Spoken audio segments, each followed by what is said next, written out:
یہ دنیا آزمائش گاہ ہے. اللہ عز و جل نے اس لیے بنائی ہے کہ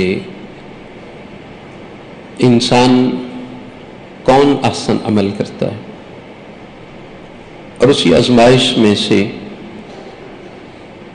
یہ بات بھی ہے کہ اس مالک نے کچھ چیزوں کو حلال قرار دیا ہے اور کچھ کو حرام قرار دیا. اللہ عز و جل یہ دیکھنا چاہتے ہیں کہ وہ چیزیں جو حرام ہیں، اگرچہ ان میں سے بہت سی چیزیں ایسی ہیں جس میں اٹریکشن ہے، کشش ہے، اس کشش کے باوجود کون ہے جو اس سے رکتا ہے، اور رک کر اللہ عز و جل اس سے اجر حاصل کرتا ہے. لیکن یہ بات یاد رکھیں، اللہ مالک الملک نے یہ جو حلال اور حرام کا قانون بنایا ہے، اس میں سراسر انسان کا فائدہ ہے. اگر وہ اللہ عز و جل کی حلال کردہ چیزیں اس کو اختیار کرتا ہے، اس کا فائدہ انسان کو ہے. حرام سے اجتناب کرتا ہے تو اس کا نفع بھی اسی کو ہے، اور اگر حرام کا ارتکاب کرتا ہے تو اس کا نقصان بھی سراسر انسان کو ہی ہوتا ہے.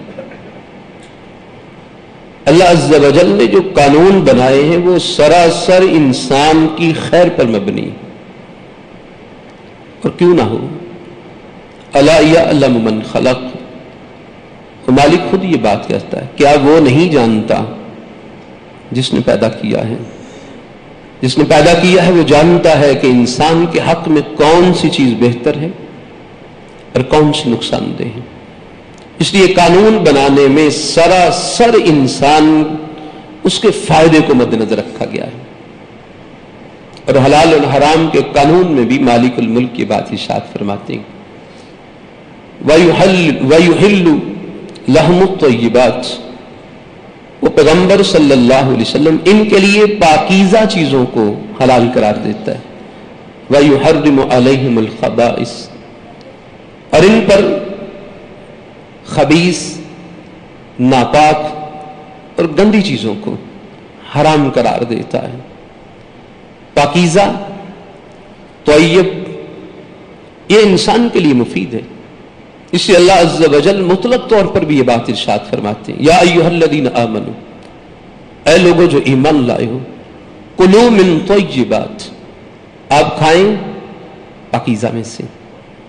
اور ایک جگہ پہ اللہ عز و جل نے پورے انسانوں کو خطاب کیا، یا ایھا الناس، اے لوگوں، کلوا مما فی الارض حلالا طیبا، آپ کھائیں جو زمین میں ہے حلال اور پاکیزہ. جو حلال بھی ہے اور پاکیزہ، یہ تمام انسانوں کو، کیونکہ وہ مالک ہے، خالق ہے، باقی سارے اس کی مخلوق ہیں. اسلام قبول کرنے والا ہو یا نہ کرنے والا ہو، سب کو خطاب ہے کہ حلال اور طیب جو ہے اس کو اختیار کریں. وَلَا تَتَّبِعُوا خُطُوَاتِ الشَّيْطَانِ، اور شیطان کے قدموں کی پیروی نہ کرنا. إِنَّهُ لَكُمْ عَدُوٌّ مُّبِينٌ، یقیناً وہ تمہارا کھلا دشمن ہے. یعنی شیطان کے قدموں کی پیروی یہ ہے کہ آپ حلال پاکیزہ کو چھوڑ کر حرام، خبیث، ناپاک کو اختیار کریں، تو یہ شیطان کے پیچھے چلنا ہے. اس لیے اس کے پیچھے نہ چلنا، یہ شیطان کی پیروی ہوگی. منشیات، نشہ آور چیزیں، مسکرات، یہ ساری بھی چونکہ نقصان دہ ہیں، خبیث ہیں، ناپاک اور گندی ہیں، اس سے اللہ عز و جل نے ان کو حرام قرار دیا ہے. اس پہ سراسر انسان کا نقصان تھا. چونکہ دنیا آزمائش گاہ ہے، کسی کے ذہن میں یہ سوال آ سکتا ہے کہ جب یہ ہے ہی حرام، خبیث، ناپاک، تو پیدا کیوں کیا ہے؟ بھئی دنیا آزمائش گاہ ہے. پیدا کر کے اللہ عز و جل سامنے رکھ کے مالک بندوں کو آزمانا چاہتا ہے کہ ہم نے تمہارے لیے رکھی، نقصان دہ ہیں، لیکن ہم یہ دیکھنا چاہتے ہیں کون ہے جو اجتناب کرتا ہے اور کون ہے جو اس کشش کی وجہ سے، اس میں چاشنی کی وجہ سے یا شیطان کے لبھانے کی وجہ سے وہ اس میں مشغول ہوتا ہے. یہ آزمائش ہے. منشیات، نشہ آور چیزیں یہ خبیث ہیں، ناپاک اور گندی ہیں، یہ آزمائش کے لیے۔ اللہ عز و جل فرماتے ہیں یا ایھا الذین آمنوا انما الخمر والمیسر والانصاب والازلام، اہل ایمان یقیناً تم پر خمر نشہ آور چیز، جوا، انصاب اور قسمت کے تیر، یہ وہ ساری چیزیں ایسی ہیں رجس من عمل الشیطان، پلید ہیں، گندگی ہے، شیطان کے عمل میں سے ہے۔ فاجتنبوہ لعلکم تفلحون، اس سے بچو، اجتناب کرو اس سے تاکہ تم کامیاب ہو جاؤ۔ اور آگے مزید علت بیان کی، انما یرید الشیطان، یقیناً شیطان یہ چاہتا ہے ان یوقع بینکم العداوۃ والبغضاء، یہ کہ تمہارے درمیان دشمنی اور بغض کو پیدا کر دے، عداوت، نفرت، کینہ، دلوں کے اندر ایک دوسرے سے دشمنی کی پیدا کر دے۔ کس چیز کے ساتھ؟ فی الخمر والمیسر، یہ خمر اور جوئے کے ساتھ، وَيَصُدَّكُمْ عَنِ الصَّلَاةِ، تاکہ وہ روک دے تم کو نماز سے، صد عن ذکر اللہ وعن الصلاۃ، اللہ کے ذکر سے اور نماز سے، فَهَلْ أَنْتُمْ مُنْتَهُونَ، کیا تم باز آنے والے ہو؟ اس آیت مبارکہ میں 4 چیزوں کا ذکر ہے، میرا تعلق صرف خمر کے ساتھ ہے۔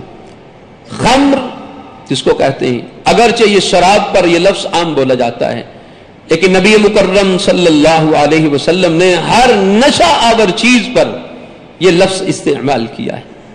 آپ صلی اللہ علیہ وسلم نے فرمایا وَمَا كُلُّ مُسْكِرٍ خَمْرٌ، ہر نشہ آور چیز یہ خمر ہے، وَكُلُّ خَمْرٍ حَرَامٌ، اور تمام نشہ آور چیزیں یہ حرام ہیں۔ یعنی ہر وہ نشہ آور چیز جو نشہ دیتی ہے، جو انسان کی عقل کو معوف کرتی ہے، اس میں فتور پیدا کرتی ہے، یہ چیز حرام ہے، اور یہ خمر ہے۔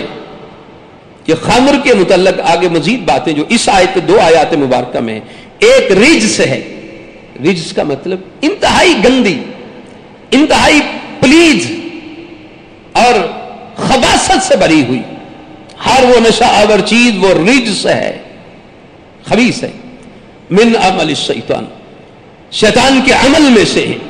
اور شیطان کا ہر عمل جو ہوتا ہے، انسان اس کے پیچھے چلتا ہے تو اللہ کی ناراضگی حاصل ہوتی ہے۔ کوئی بھی عمل لے جو شیطان کا پسندیدہ ہے تو وہ انسان کے لیے اللہ کے غیظ و غضب کو دعوت دینے والا ہے۔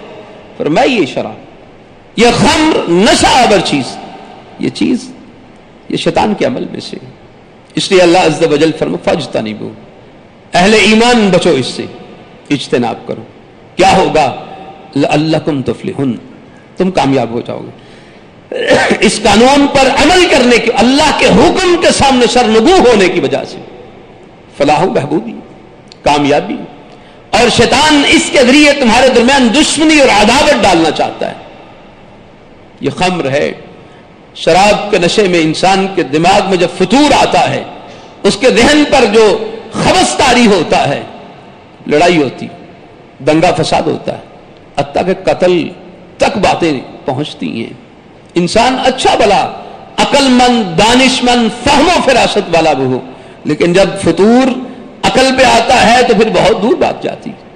اس سے اللہ عز و جل فرماتے ہیں دشمنی اور عداوت، اور پھر روک دینا چاہتا ہے تم کو اللہ کے ذکر سے اور نماز سے۔ اللہ کا ذکر اور نماز یہ بندگی ہے، انسان کی دنیا میں پیدا کر دینے کی مقصود جو بات ہے وہ اللہ کا ذکر اور نماز ہے۔ تو جو شخص ان باتوں میں ملوث ہوتا ہے، شیطان اس کے ذریعے اللہ کے ذکر اور نماز سے، اس کی بندگی کے مقصد سے، تخلیق کا جو مقصد ہے اس سے روک دیتا ہے اس کو۔ اسے اللہ عز و جل فرماتے ہیں کیا تم باز آتے ہو؟ باز آ جاؤ اس بات سے تاکہ اللہ عز و جل کی رحمت کے مستحق ٹھہر جاؤ۔ اس لیے بھیا ہر نشہ آور چیز، منشیات، سکر والی چیزیں جو ہیں وہ اللہ عز و جل نے اس آیت مبارکہ کی روح سے حرام قرار دے دی۔ نبی صلی اللہ علیہ وسلم نے فرمایا ہے ان اللہ حرم الخمر بے شک اللہ تعالیٰ نے خمر کو، نشہ آور چیز کو حرام کر دیا، وَثَمَنَهَا، اور اس کی قیمت کو بھی حرام قرار دیا۔ اور نبی صلی اللہ علیہ وسلم وہ شخص جو اللہ پر ایمان رکھتا ہے، آخرت کے دن پر ایمان رکھتا ہے، اس کو زیبا نہیں ہے کہ وہ نشہ آور چیز کو اختیار کرے۔ فرمایا جو اللہ پر ایمان رکھتا ہے، آخرت کے دن پر ایمان رکھتا ہے، خود تو استعمال نہیں کرتا لیکن ایسی مجلس میں بیٹھتا ہے جہاں پر خمر نشہ آور چیز ہے، میں تب بھی اس کے لائق نہیں۔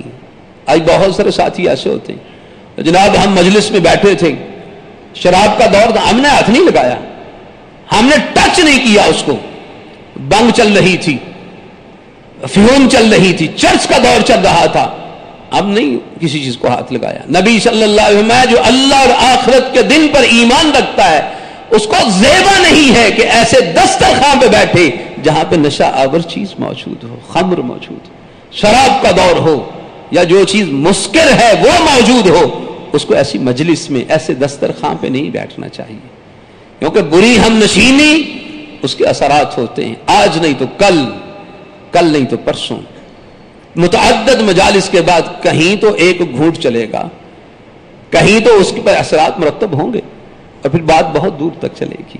اس لیے اللہ کے محبوب پیغمبر صلی اللہ علیہ وسلم نے فرمایا اس مجلس میں نہیں بیٹھنا۔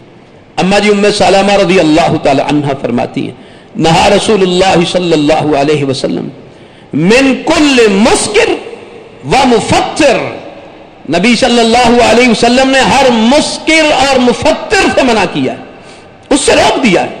مسکر کہتے ہیں جو دماغ کو ڈھانپ لیتی، مدہوشی طاری ہوتی، انسان کے اوپر ایسی کیفیت طاری ہوتی ہے کہ جس میں انسان بے ہوشی کی کیفیت میں چلا جائے، عقل پہ پردہ پڑ جاتا ہے، انسان کے اندر جوش پیدا ہوتا ہے، انسان کے اندر ایسی کیفیت پیدا ہوتی ہے کہ حواس باختہ ہوتا ہے، حواس کھو دیتا ہے اپنے۔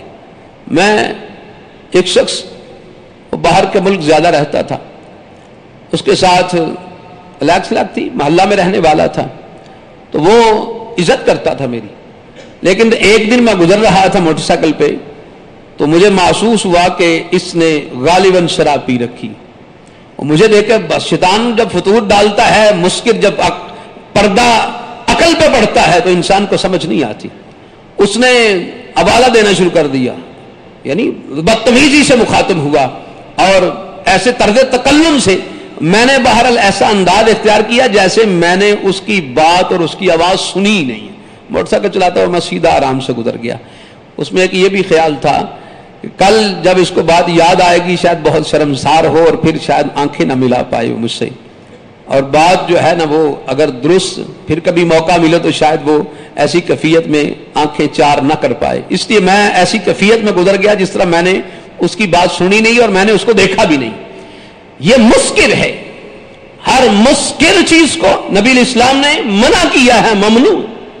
مفتر، مفتر کا معنی ہے کہ جو انسان کی عقل میں فطور پیدا کرتی، اس کے دماغ کے اندر ایسی لغزش پیدا کرتی ہے کہ جو انسان کے جس طرح تروڑک نہیں ہوتی، جس کو پنجابی میں ہم تروڑک کہتے ہیں، اندر ٹوٹ پھوٹ کا شکار ہوتا ہے، یہ ہر مفتر چیز جو ہے اس کو بھی نبی صلی اللہ علیہ وسلم نے منع قرار دیا۔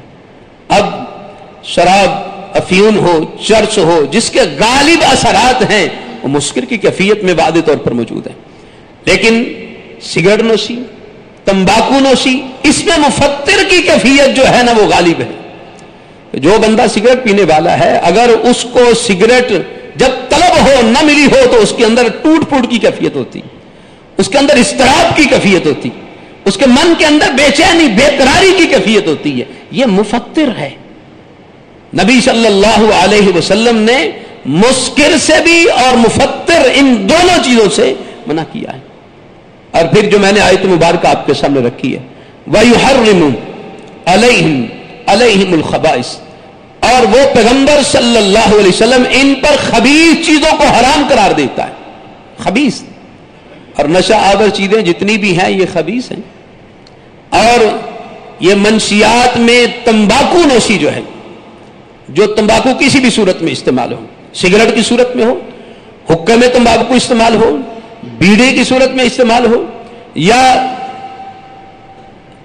پان کے اندر تمباکو رکھ کے اس کو اختیار کیا جائے، اس کو کھایا جائے، کوئی بھی صورت جس میں تمباکو جو ہے ہمیں استعمال ہوتا ہے، یہ بھی خبیث اور نجس کیفیت ہے. نہیں تو آپ دنیا میں دیکھ لیں، دنیا کے اندر کوئی مسلم ہو یا غیر مسلم، اسلام کے تعلق رکھنے والا ہے یا اسلام سے نہیں کفر سے تعلق ہے، کوئی بھی ان میں سے تمباکو کو طیب قرار نہیں دیتا ہے، پاکیزہ نہیں قرار دیتا. تمباکو نوشی کو خبیث قرار دیتے ہیں، گندا قرار دیتے ہیں.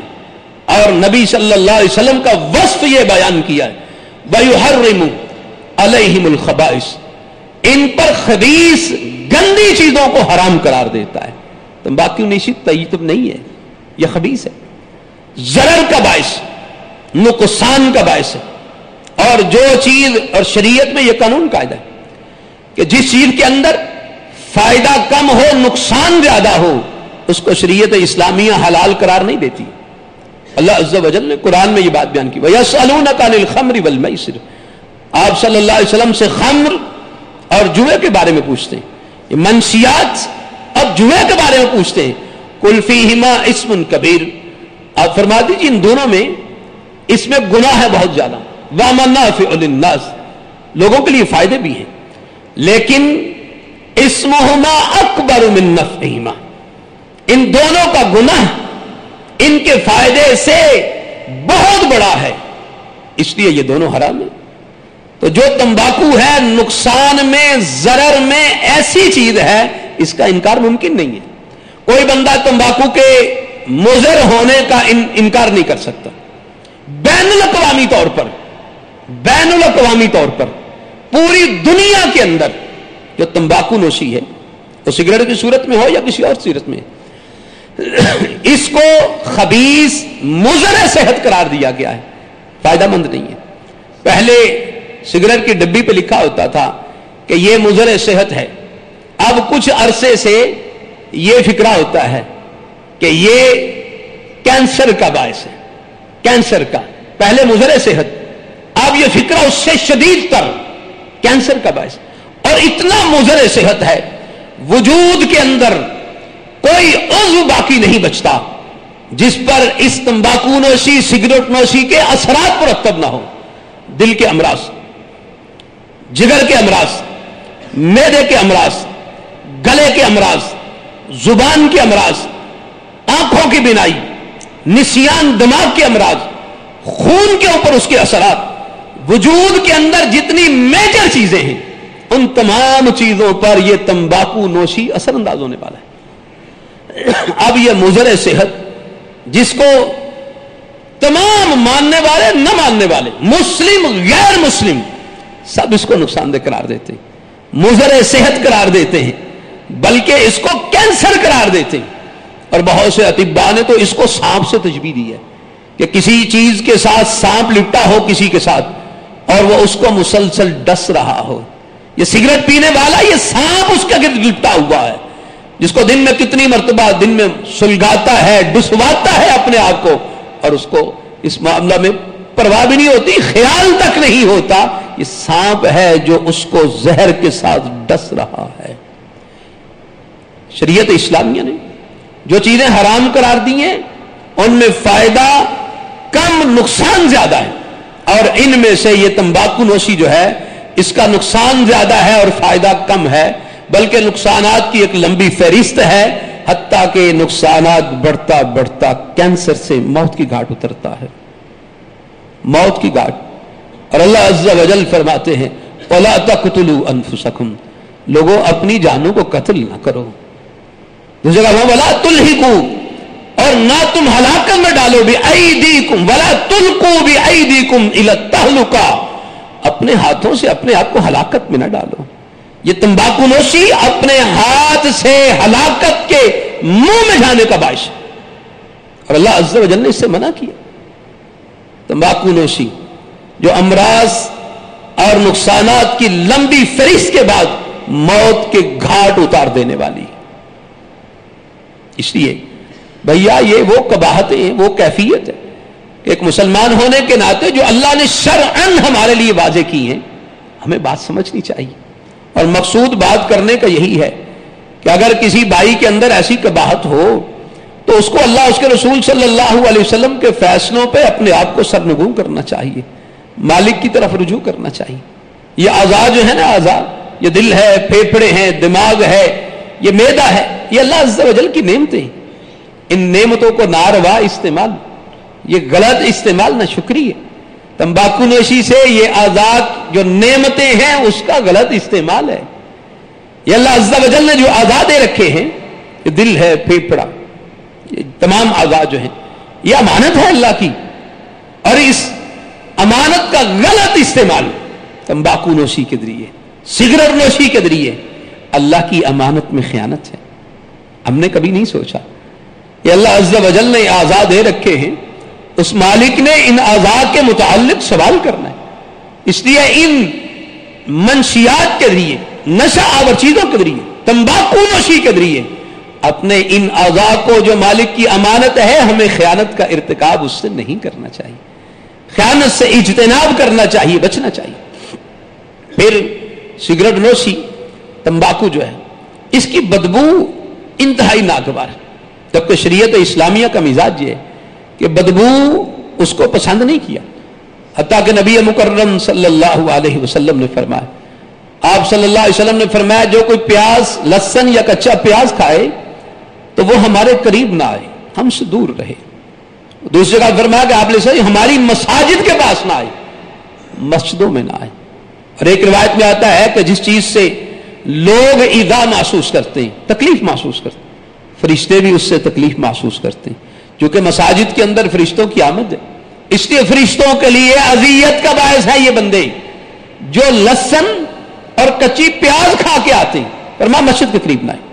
اور سیدنا عمر رضی اللہ تعالی عنہ، مسلم حدیث آتی ہے، ہمیں حکم دیا جاتا تھا کہ جو کچی پیاز یا لہسن کھا کے آیا ہے نا، اس کو مسجد سے اٹھائیں اور بقیع کا قبرستان ادھر چھوڑ آئیں۔ یعنی جس کے منہ سے بو آتی ہے، ناگوار بو آتی ہے، اس کا مقام مسجد نہیں، اس کا مقام قبرستان ہے، ادھر باہر چلا جائے، قبرستان کی طرف اس کو نکال دیتے، ادھر نکال دیتے اس کو، بقیع کے قبرستان کی طرف۔ تو یہ ناگوار بدبو جو حلال چیز کی، لہسن، پیاز، نبی علیہ السلام سے پوچھا حرام ہے؟ نہیں، حرام نہیں ہے، اس کو نبی علیہ السلام نے حرام نہیں کرایا، لیکن اس کی بو جو ہے اس کو ناپسند کرتے ہوئے کہا مسجد کے پاس نہ آئے۔ اور سگریٹ کی بدبو، تمباکو کی بدبو اس سے انتہائی زیادہ ہے، گندی بدبو ہے، ناگوار بدبو ہے۔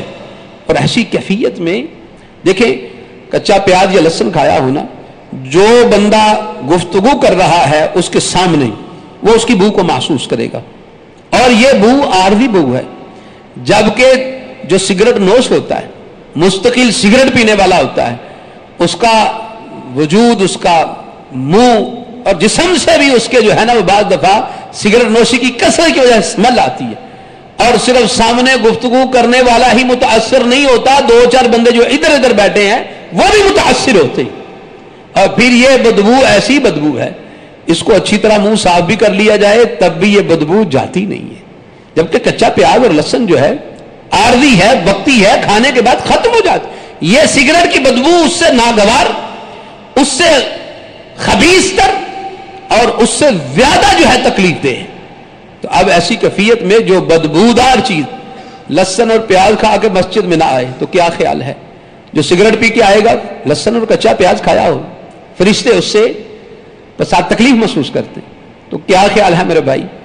جو بندہ سگریٹ پی کے آئے تو کیا فرشتے اس کو خوش آمدید کہیں گے، اس کو اہلاً و سہلاً کہیں گے کہ آپ تشریف لے آئے ہیں مسجد میں سگریٹ پی کر؟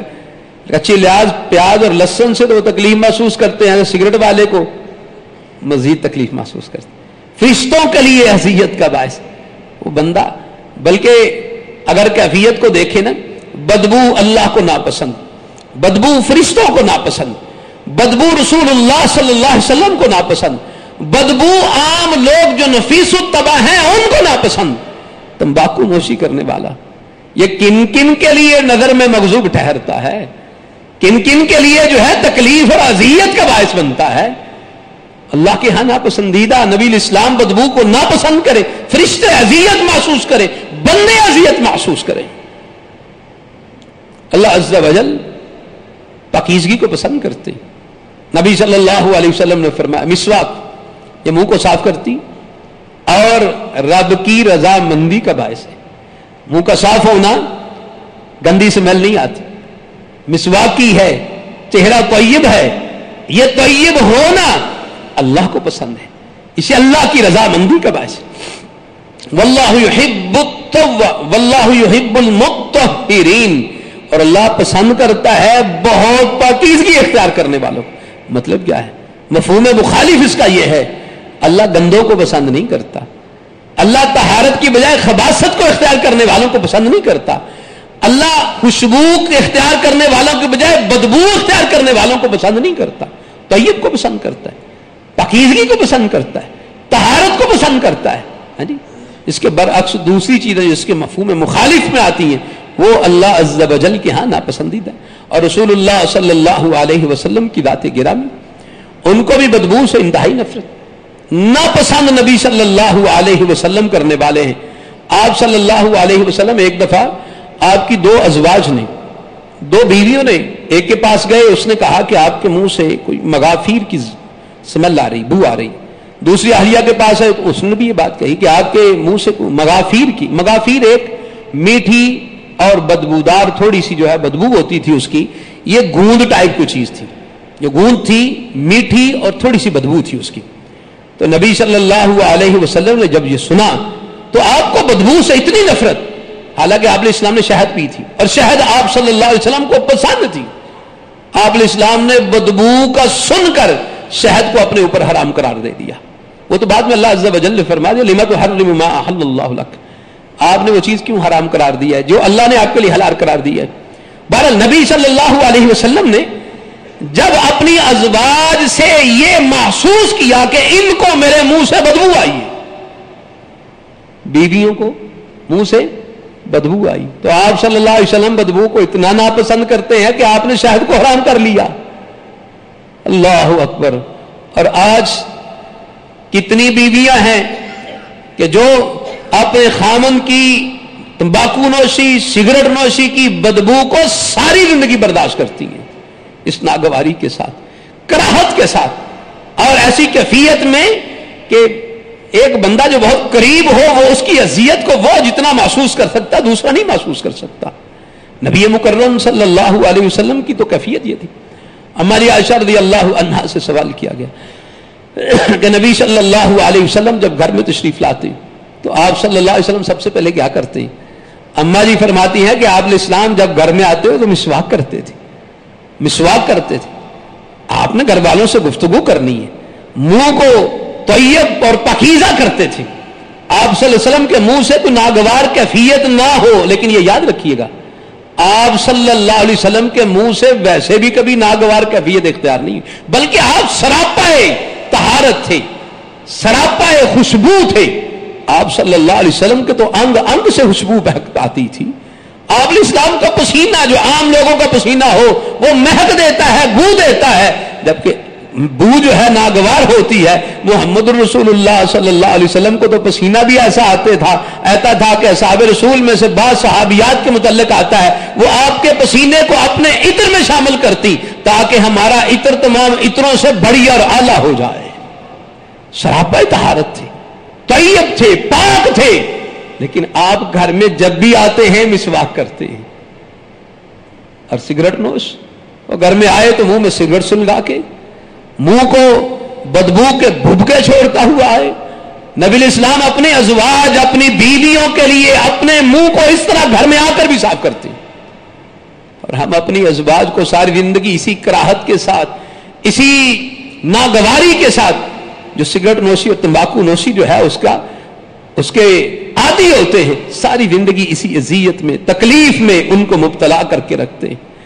اللہ کو لوگوں کے لیے ناگوار، لوگوں کے لیے اگر کوئی بندہ مسجد میں کوئی ایسا بندہ آ جائے جو سگریٹ پینے کا عادی مجرم ہے، عادی جو ہے نا وہ سگریٹ پیتا ہے، تو صرف ایک آدھا بندہ نہیں بلکہ 2 3 4 بندے اس کے ارد گرد کھڑے ہونے والے اس کی ناگوار بدبو سے اذیت محسوس کرتے، اذیت محسوس کرتے۔ اللہ اکبر۔ لوگوں کے لیے ناگواری کے باعث نبی علیہ السلام ولا ضرر ولا ضرر، نہ تکلیف خود پائی جائے اپنے آپ کو اور نہ ہی کسی کو تکلیف دی جائے، یہ تو تکلیف دینے کے مترادف ہے۔ ناگوار بدبو کے ساتھ، گندی بدبو کے ساتھ دوسروں کو اذیت میں اور تکلیف میں مبتلا کرنا۔ اور نبی صلی اللہ علیہ وسلم نے فرمایا تھا من کان یؤمن باللہ والیوم الآخر فلا یؤذی جارہ، جو اللہ اور آخرت کے دن پر ایمان رکھتا ہے وہ اپنے پڑوسی کو تکلیف نہ دے، اذیت میں مبتلا نہ کرے۔ یہ وہ ہے جو ساتھ بیٹھنے والے کو تکلیف دیتا ہے، تمباکو نوشی کرنے والا، سگریٹ پینے والا اپنے ساتھ بیٹھنے والے کو، اس کو اذیت میں مبتلا کرتا ہے، اس کو تکلیف دیتا ہے، اس کے لیے جو ہے نا وہ ضرر کا باعث ہے۔ اس لیے لوگوں کے ہاں ناپسندیدہ، اللہ کے رسول صلی اللہ علیہ وسلم ناپسند کرتے، فرشتے بدبو کو ناپسند کرتے، اللہ عز و جل ناپسند کرتے ہیں۔ یہ تمباکو نوشی، منشیات، نشہ آور چیزیں، یہ اللہ عز و جل کے ہاں اور ان تمام کے جو ہے نا ان کے ہاں یا انتہائی ناپسندیدہ، نہ انتہائی ناگوار کیفیت کے ساتھ ہے۔ اور جو تمباکو نوشی کرنے والا اس کی حالت کیا ہے، اس کی کیفیت کیا ہے؟ آپ دیکھیں بڑے سارے لوگ بہترین کاٹن کا لباس پہنا ہے، بہترین خوشبو اور پرفیوم لگائی ہے، لیکن جو جسم کا سب سے اشرف حصہ ہے منہ، اس میں جو ہے نا وہ دھواں چھوڑنے والی مشین رکھ دی ہے، 1-2 انچ کا جو ہے وہ ٹوٹا رکھ دیا ہے، بدبو کے بھبکے آتے ہیں، جسم پہ پرفیوم لگائی، بہترین لباس پہنا ہے، لیکن جو چہرہ اور چہرے میں منہ جو سب سے اشرف حصہ پاتا ہے، مقام پاتا ہے، وہاں سے بدبو چھوڑ رہا ہے۔ یہ اس بندے کی کیفیت ہے جو بندہ عادی جو ہے بری عادت میں مبتلا، تمباکو نوشی کے اندر مبتلا ہے، اور ایسی بری عادت، ایسی کیفیت میں جب یہ عادت پڑتی ہے، یقین کرے آج بھی جب عادت یہ بری پڑتی ہے تو میں نے دیکھا ہے سحری بھی لوگ سگریٹ سے کرتے ہیں، افطاری بھی سگریٹ سے کرتے ہیں۔ یار دیکھیے تو صحیح کیا ہو کیا گیا ہے۔ بندے جو نماز پڑھنے والے ہیں، میں نے دیکھا اذان فجر کی شروع ہو گئی ہے اور وہ سگریٹ سلگا کے باہر بیٹھے ہوئے ہیں کہ آخری کوٹ سگریٹ پی رہے اور منہ کو سحری کے اختتام پر جو ہے نا وہ بدبودار کر رہے، اور ادھر افطاری کی اور مغرب کی نماز سے پہلے ایک سگریٹ پی کر پھر نماز پڑھنے کے لیے آئے۔ میں نے خود دیکھا، اس رمضان میں دیکھا میں نے کہ سگریٹ پی رہے ہیں، اذان ہو گئی ہے، افطاری کرنے کے بعد سگریٹ پی رہے ہیں اور پھر مغرب کی نماز بعد میں پڑھنے کے لیے آ رہے ہیں۔ سمجھے کہ سحری بھی سگریٹ کے ساتھ، چہرے کی بدبو کے ساتھ، افطاری بھی سگریٹ کے ساتھ اور منہ کی بدبو کے ساتھ۔ جب عادت پڑ جائے تو کیفیت یہ بن جاتی اور احساس تک نہیں ہوتا، اور جب عادت پختہ تر ہو جائے تو پھر میں نے یہ بھی دیکھا ہے رمضان کی تقدیس بھی پمال دیتی ہے۔ پہلے کبھی ایسا نہیں تھا کہ رمضان کی گھڑیاں ہوں اور کوئی بندہ سگریٹ سرے عام نہیں بھی روزہ رکھا تو سلگا رہا، لیکن متعدد مرتبہ۔ ابھی کل میں سلمان ہائٹس میں عصر کے بعد درس تھا، وہ باہر میں نکلا جی ٹی روڈ کے اوپر اور نوجوان وہ سگریٹ سلگا کے جو ہے نا وہ برسر عام جو ہے وہ سگریٹ پی رہا ہے۔ جب عادت بگڑتی ہے، نہ اللہ کی حیا رہتی ہے، نہ بندوں کی حیا رہتی ہے، نہ رمضان کی حیا رہتی ہے، بگڑ جاتا ہے، بہت کچھ بگڑ۔ اور جو یہاں پہ بگڑا، حقیقت بات ہے وہ مکہ اور مدینہ بھی چلا جائے تو وہاں بھی بگڑا ہی رہتا ہے۔ 10-12 سال پہلے میں عمرہ کے لیے گیا تو میرے ساتھ جو ہے نا وہ ایک بزرگ تھے، 60 سال کی عمر تھی ان کی، تو وہ لاہور ایئرپورٹ پر سگریٹ سلگایا انہوں نے، تو چادریں ہم پہن رہے تھے، میں نے کہا کہ چاچا جی اللہ کے گھر چلے ہیں تو تسی سگریٹ پین رہے ہو، اے پترا آخری ہے اتنے جا کے کتوں وہاں پہ ملے گا نہیں، یا مطلب کہ وہاں بس آخری یہاں پر پاکستان میں، اس کے بعد چھوڑ دینا۔ اللہ اکبر، وہ اللہ کا کرنا ایسا ہوا وہاں ایک بندہ واقف مل گیا، اور جو ادھر رہنے والا ہو اور بندہ واقف ہو ان کو پتا ہے سگریٹ کہاں سے مل جاتے، اور مجھے نہیں پتا چلا، میں نے 2-4 دنوں کے بعد محسوس کیا کہ کھانا کھانے کے بعد نہیں باہر نکل جاتے ہیں۔ بعد میں پتا چلا وہ جو بندہ ساتھ ہے نا وہ سگریٹ لے کے آتا ہے، اور یہ بزرگ جو وہاں پر عہد کر کے آئے تھے لاہور ایئرپورٹ پر، یہاں ساتھی ملا، رفاقت ملی، سگریٹ ملا، تو مکہ کے اندر بھی سگریٹ اور مدینہ کے اندر بھی سگریٹ چل رہا ہے۔ اور یہ سگریٹ چلتا چلتا موت تک ساتھ چلتا ہے۔ یہ بھی بتاؤں میں نے ایک بندے کو غسل دیا، برسوں پرانی بات ہے اور مجھے آج تک وہ احساس ہے، میں نے بندے کو غسل دیا تو روئی کے ساتھ جب میں اس کے منہ کو صاف کرنے لگا تو وہاں سے سگریٹ نوچتا، سگریٹ پینے والا تھا، نماز بھی پڑھنے والا تھا، سگریٹ بھی پینے والا ہے.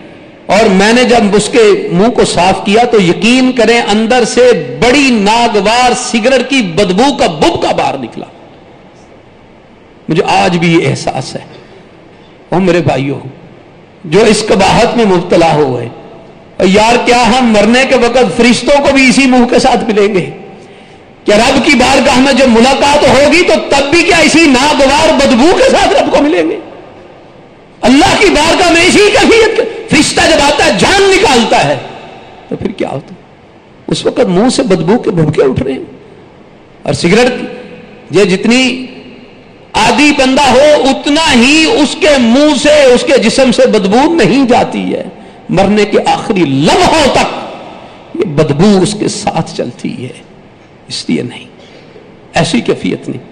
اس سے اجتناب کرنا، کلی طور پر ہمیں اجتناب کرنا چاہیے کہ یہ موت تک فرشتوں کے لیے اذیت کا باعث. اللہ اکبر، لا الہ الا اللہ. اور پھر اس حوالے سے یہ بھی کیفیت دیکھی جائے کہ بعض دفعہ انسان جو سگریٹ نوش ہوتا ہے، تمباکو نوشی اختیار کرتا ہے، اس کو پیتا ہے، تو وہ عقلی طور پر اللہ کے قانون پر دلیلیں پیش کرتا ہے. کیا سگریٹ پینے سے ٹینشن دور ہوتی ہے، سگریٹ پینے سے روٹی ہضم ہوتی ہے.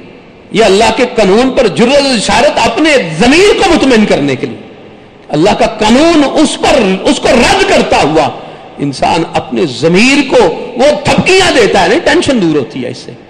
بلکہ میں نے دیکھا فوتگی ہے، گھر میں فوتگی ہوگی، سگریٹ پہ سگریٹ سلگا رہے ہیں، یہ ٹینشن دور ہو رہی ہے. اللہ اکبر. بھائی آزمائش تو اس لیے آتی ہے، یہ فوتگی ایک آزمائش ہے تاکہ اللہ کے ذکر کی طرف مشغول ہو، اللہ عز و جل کی طرف متوجہ ہو. لیکن اس وقت بھی سگریٹ پہ سگریٹ سلگاتا ہوا اپنی ٹینشن کو دور کر رہا. اور میں نے یہ بھی منظر دیکھا، میں نے ایک نوجوان عصر کی نماز کے بعد اس کی نماز جنازہ پڑھائی اور اس کا قریبی رشتہ دار وہ جنازے میں موجود تھے. اگلے دن عصر کے بعد میں نے اس بندے کی نماز جنازہ پڑھائی جو پچھلے دن عصر کے بعد نماز جنازہ میں صف کے اندر موجود تھا. ٹینشن میں سگریٹ پیتے چلے جائیں تو کیا اگلا دن میری موت کا نہیں ہو سکتا ہے؟ اللہ عز و جل کی طرف سے جو آزمائش اس لیے آئی ہے، الا بذکر اللہ تطمئن القلوب، اور تکلیف آئی ہے اللہ کا ذکر کیجئے، دل پر اللہ کی طرف سے سکینت کا نزول ہوگا. لیکن وہاں پر ایسی کیفیت میں انسان جو ہے وہ سگریٹ پہ سگریٹ جو اپنی ٹینشن کو دور کرنے کے لیے پی رہا. موت اگر میت جو میرے گھر میں ہے تو کل کو میں بھی بصورت میت پڑا ہو سکتا ہوں.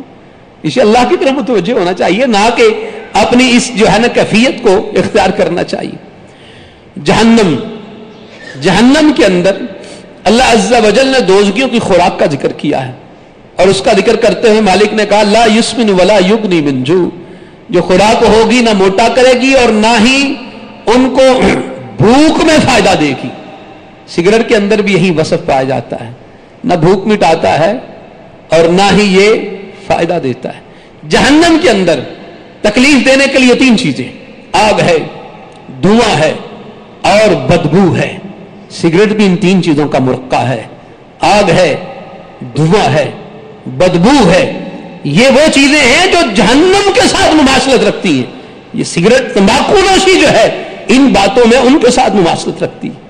اور پھر اس کا اور بڑا نقصان یہ کہ میں اگر سگریٹ پیتا ہوں میری فیملی پر اس پر جو اثرات پڑتے ہیں، بچہ اس کی ہم پرورش کرتے اور اس کی پرورش دھوئے کی لپٹوں میں ہوتی رہے. جو میں دھواں اندر لے کے جاتا ہوں میرے لیے تو کینسر ہے. ہم نے اپنے بچوں کو بھی موت کی گھاٹ اتارنے کے لیے دھوئیں سے لبریز ماحول ان کو مہیا کیا. گھر میں بابا سگریٹ پیتے ہیں، بچے ساتھ کھیل رہے ہیں، وہی سگریٹ ان کے اندر جا رہا ہے، دھواں اندر جا رہا ہے، ان کے لیے اذیت کا باعث.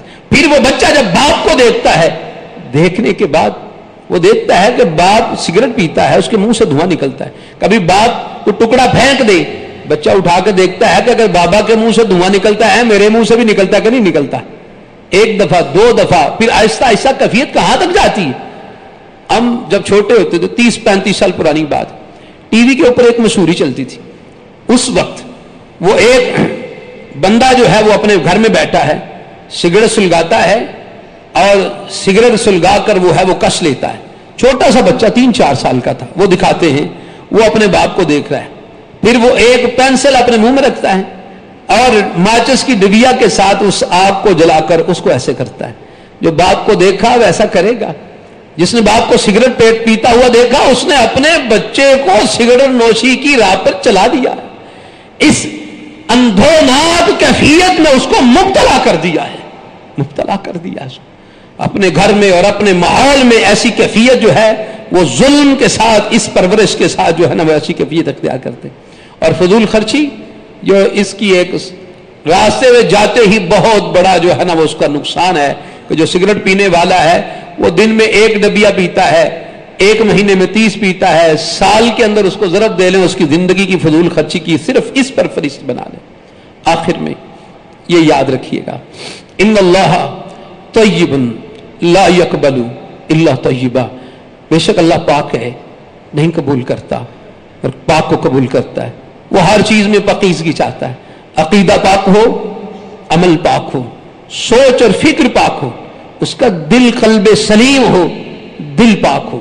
ایسی کیفیت میں جب یہ پاکیزگی کا مرقع ہوتا ہے تو نبی صلی اللہ علیہ وسلم نے فرمایا, فرشتہ آتا ہے وہ کہتا ہے نکلو ایتھا النفس الطیبہ, اے پاکیزہ جان, اے پاکیزہ جان کہ جو پاکیزہ تھی, کانت فی الجسد الطیب, جو پاکیزہ جسم کے اندر تھی وہ اللہ عز و جل کی رضامندی کی جانب چلو.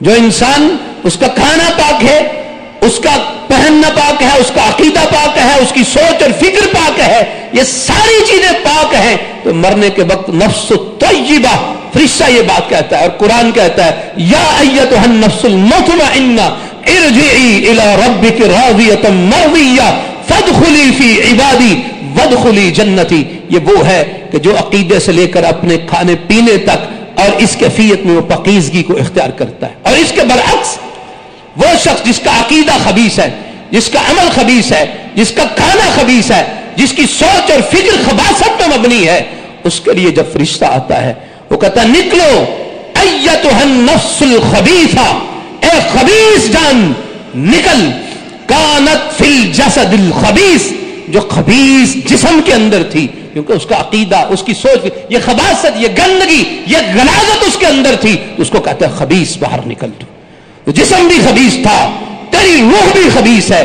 یہ ساری کیفیات ایک طرف طیب ہے, ایک طرف خباثت ہے, ایک طرف حلال ہے, ایک طرف حرام ہے, ایک طرف پاکیزگی ہے, ایک طرف منشیات ہیں, نشہ آور چیزیں ہیں, مسکرات ہیں, تمباکو نوشی ہے. یہ ساری خباثت کی کیفیت ہے. ہم نے پاکیزگی کو اختیار کرنا ہے, خباثت سے بچنا ہے, تاکہ انسان جب اس دنیا سے جانے کا وقت آئے تو اللہ عز و جل کی جانب سے فرشتہ وہ ایتھا النفس الطیبہ کہہ کے مخاطب ہو. اللہ مالک سے دعا ہے وہ مالک ہمارے حال پر رحم فرمائیں. اور اللہ عز و جل ہم ان ساتھیوں کے لیے دعا کرتے ہیں کہ جو اس منشیات کے اندر اور اس بری کیفیت کے ساتھ تمباکو نوشی, سگریٹ نوشی کے اندر ملوث ہیں اور اس کو اختیار کیے ہوئے ہیں, اللہ عز و جل ہمارے ان بھائیوں کو ہدایت عطا فرمائے. اللہ عز و جل اپنے لطف و عطا سے ان کو طیب اور پاکیزہ چیزوں کی طرف آنے کی توفیق عطا فرمائے. خبائث سے اور نجاست سے اللہ عز و جل بچنے کی توفیق عطا فرمائے.